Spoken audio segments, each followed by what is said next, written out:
आप देख रहे हैं ब्राह्मण समाज को लेकर की एक बैठक, जहां प्रति ब्राह्मण समाज को कैसे आगे बढ़ाया जाए, ताकि पहले मीटिंग लगातार होती थी जब से कोरोना में लॉकडाउन हुआ, उसके बाद यह पहली मीटिंग है। प्रेस क्लब ऑफ इंडिया में मीटिंग का आयोजन किया गया।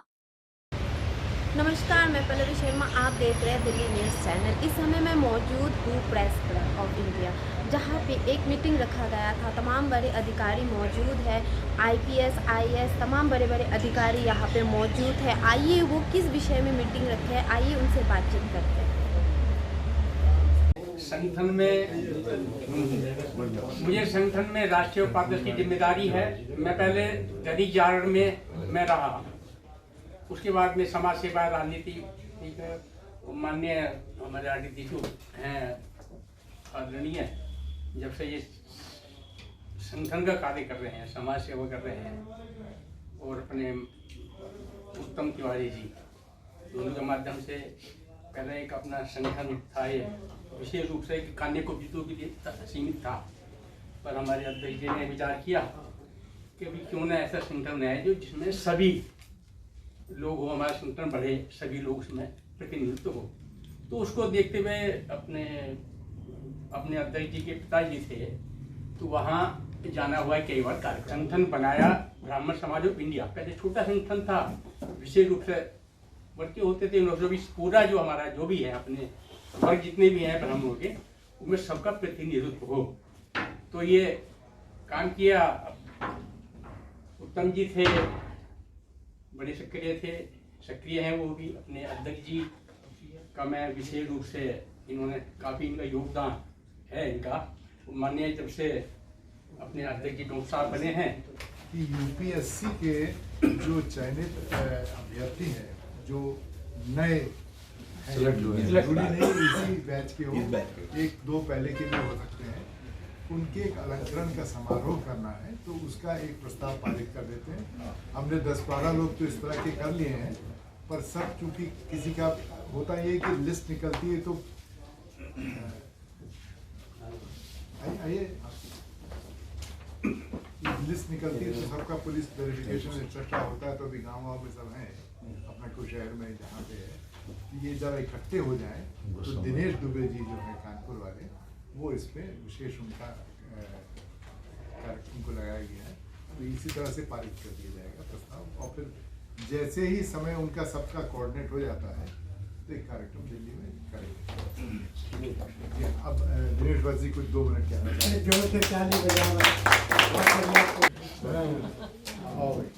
हमारे संवादक जी का तो हाथ बहुत जरूरी, लिखा पढ़ी का काम भी करते हैं।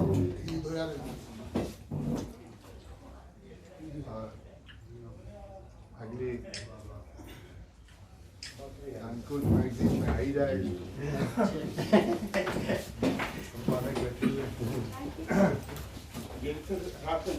में हो जाए, क्योंकि पद कम है।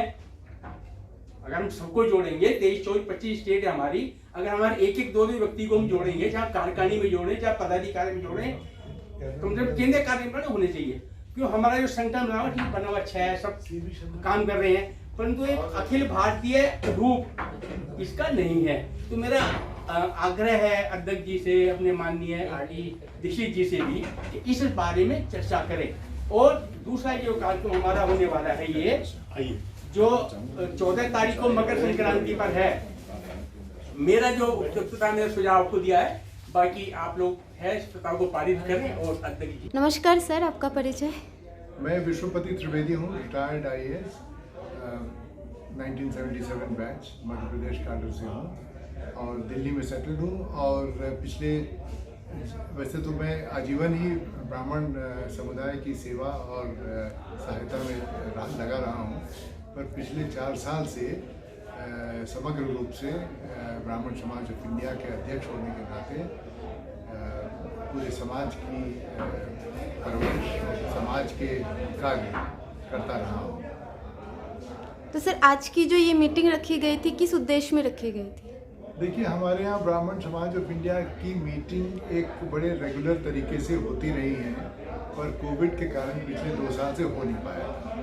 तो इस बार ये सोचा गया कि अभी तक ऐसा कोई कोविड का खतरा पैदा नहीं हुआ है, तो कम से कम एक मीटिंग करके रूबरू होके लोगों से उनका आगे क्या किया जाना है, समाज के लिए क्या प्लानिंग करनी है। जैसा कि आपने देखा होगा कि पिछले 3 घंटे से इस पर चर्चा हो रही है और हम लोगों ने बहुत कुछ इसमें ऐसे तय किए हैं चीज़ें जो आगे की दिशा हम लोगों की तय करेंगे। सर, एक आप आईएएस होने के नाते मैं एक सवाल पूछ रही हूँ। सर, दिल्ली में आज इतना क्राइम बढ़ चुका है, सर आप इस बात पे क्या कहना चाहेंगे? देखिए, क्राइम के 2 कारण हैं। एक तो इन्फोर्समेंट कमज़ोर, दूसरा ये कि इन्फोर्समेंट एजेंसी ही पर्याप्त काम सब कर ले, ये भी संभव नहीं है। समाज में ऐसी एक व्यवस्था बन गई है कि क्राइम करके लोगों को, देखिए कुछ मजबूरी भी है कि नौकरियां थोड़ी कम हो गई, कोविड में आमदनी कम हो गई, पर लोगों के इसके पहले आपने देखा हुआ शाइनिंग इंडिया था, भारत निर्माण था, लोगों की एक्सपेक्टेशन बढ़ चुकी है। हर व्यक्ति को एक लिविंग स्टाइल में रहना है, तो उसके लिए जो पैसे की आवश्यकता है वो आपके एम्प्लॉयमेंट से ही निकलती है।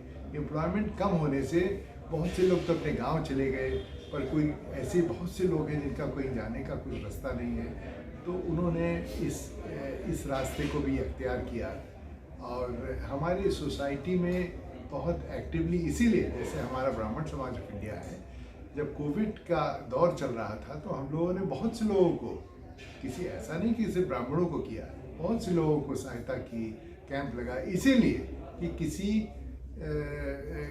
किसी को ये ना हो कि उसको क्राइम करके खाने के 2 तरीके, या तो कोई दे दे या कमा लो, और तीसरा ये है कि आप जाके मार के खा लीजिए। तो वो क्राइम उसी को कहते हैं कि जहाँ पे मार के चोरी चपाटी बढ़ती है। तो एक कोविड का भी ये असर हुआ है। क्राइम कंट्रोल एक बहुत ज़रूरी चीज़ है, वो सिर्फ पुलिस से नहीं हो पाता है, उसको सोसाइटी से भी करना पड़ता है, और वो अपनी इकोनॉमी से डायरेक्टली जुड़ा हुआ है।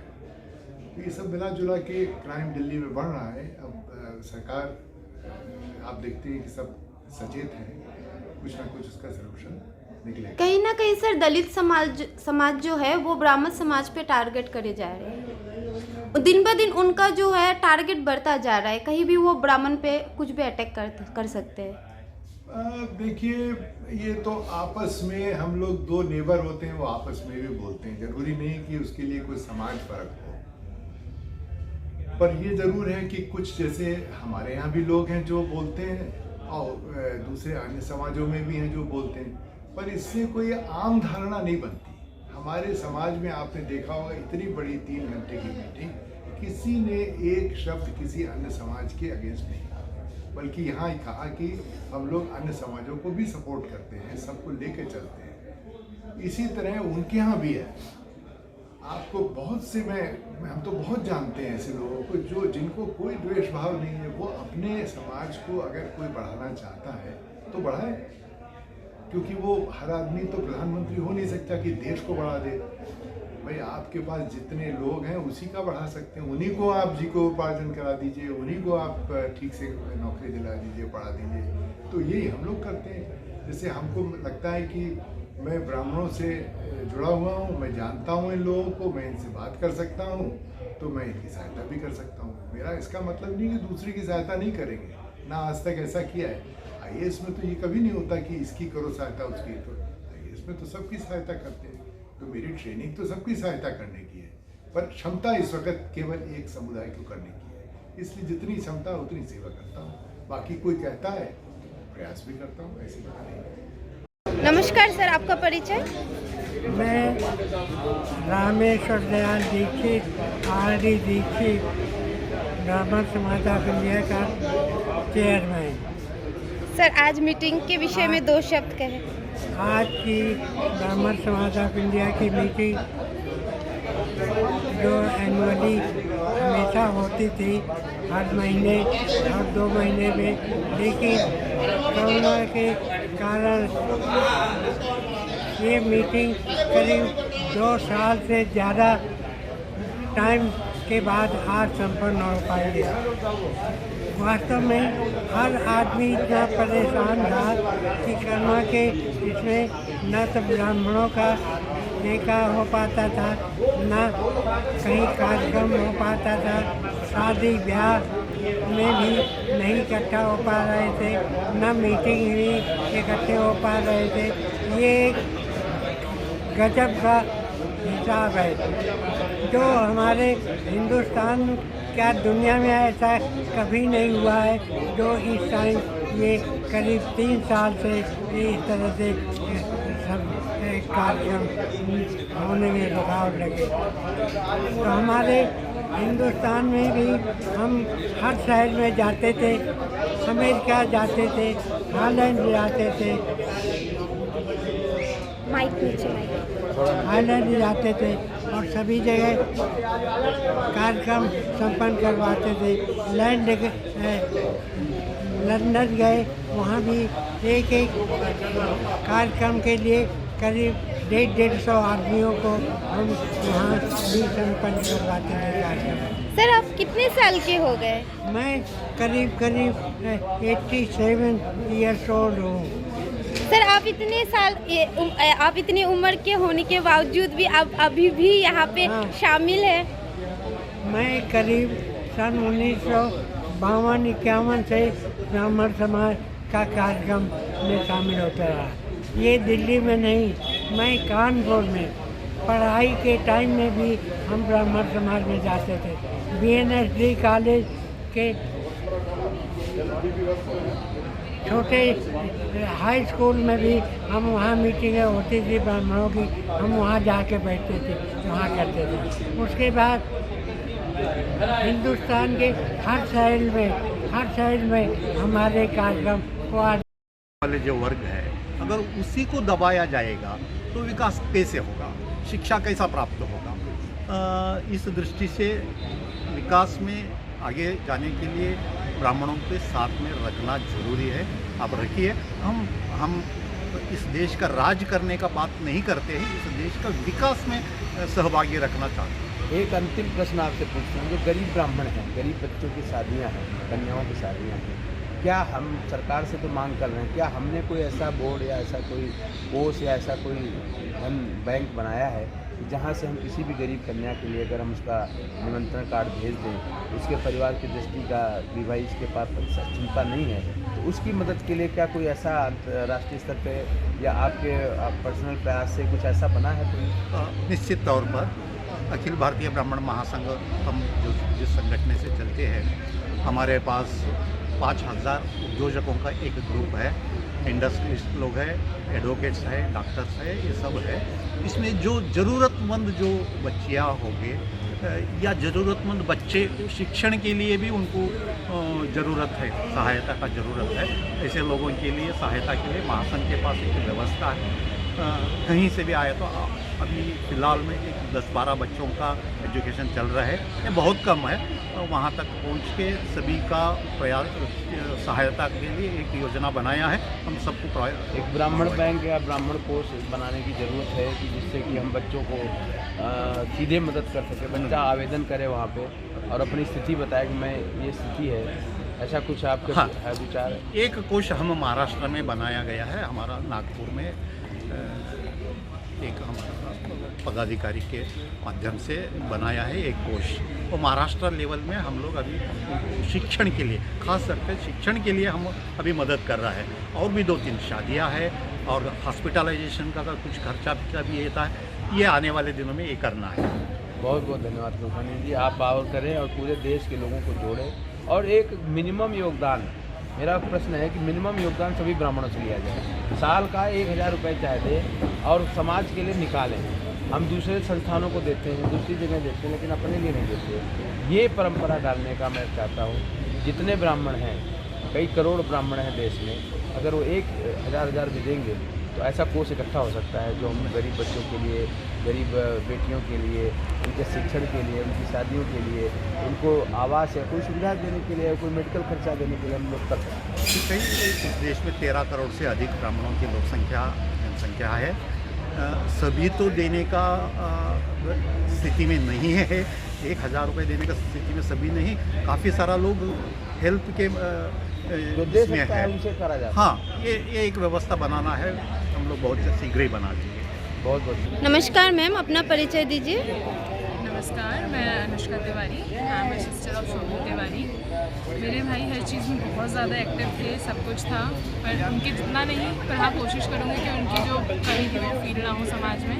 अपना पूरा कंसर्न दूंगी इस चीज़ पे और पूरा सहयोग करूँगी मैं इस चीज़ को आगे लेके जा पाऊँ। ऐसे मैम आप क्या करते हैं? मैं डेंटल स्टूडेंट हूँ, मैं अभी स्टडीज़ कर रही हूँ अपनी कंप्लीट। उसके बाद I have to go for a social work and all. तो सर मैम आज आपको इस मीटिंग में शामिल होकर कैसा लग रहा है? मीटिंग में शामिल होकर मुझे अच्छा लग रहा है, चीज़ें मैंने देखी, काफ़ी अच्छा लेके जाया जा रहा है इस चीज़ को। आती तो मैं यहाँ पे बचपन से थी, बट उस टाइम का सेंस नहीं था, अब जब बड़ी हुई हूँ चीज़ें समझ आ रही हैं, तो इट्स समथिंग गोइंग नाइस इन। देखा आपने, हमने पूरा मीटिंग अटेंड किया, जो प्रेस क्लब ऑफ इंडिया में जो मीटिंग चल रहा था तमाम बड़े अधिकारी द्वारा, और हमने आईपीएस से भी आईएएस से भी बात किए हैं और उन्होंने अपने बहुत ही अच्छे और सरल सुझाव दिए समाज के लिए, जो हमें बहुत ही आगे बहुत ही फ़ायदेमंद रहेगी। हमारे साथ बने रहे। मैं Pallavi Sharma, press club of India से।